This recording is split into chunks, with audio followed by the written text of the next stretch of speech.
Elle est extrêmement mellifère, d'où son nom de fleur des abeilles. La reine des prés est une plante sacrée pour les druides, qui étaient les seuls à connaître ses vertus, thérapeutiques notamment, mais aussi spirituelles. Elle offrirait de nombreux pouvoirs autour de l'amour, de la divination, de la paix, de la joie, des rêves, du bonheur et de l'harmonie. Chez les Celtes, l'homme est issu de 9 fruits et la femme de 9 fleurs, dont la reine des prés. On la trouve dans les bouquets de mariés du Moyen Âge.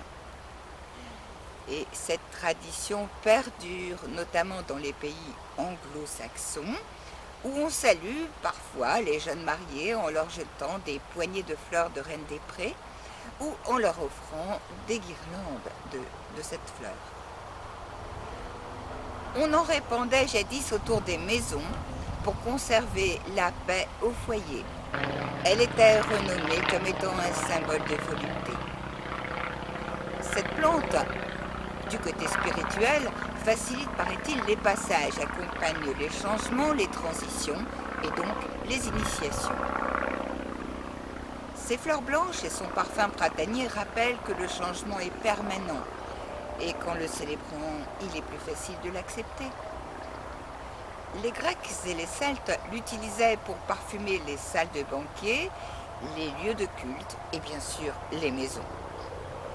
Elle favorise la circulation des bonnes énergies. La reine Élisabeth Ier l'appréciait beaucoup et s'enduisait le corps d'huile de reine des prés avant ses ébats. Les sorcières, dit-on, en respiraient le parfum pour se dédoubler. Séchées, les feuilles rappellent l'essence d'huile de bouleau et conviennent pour confectionner des pots pourris par exemple, ou pour parfumer le vin doux auquel elles donnent une saveur de muscat. Elle parfume très agréablement l'hydromel. Fraîche, elle se tresse facilement.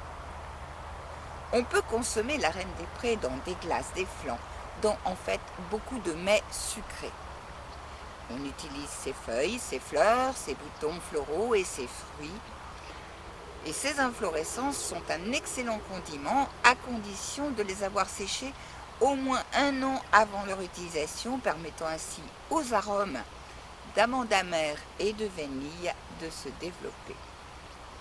On la récolte de juin à septembre et donc elle fait partie aussi du vinaigre des 4 voleurs.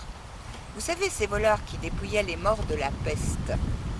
Ce vinaigre très puissant était un répulsif en fait contre les puces qui étaient vecteurs de la transmission de la maladie. Et la reine des prés rendait son odeur supportable. On utilise également la reine des prés dans certains dentifrices.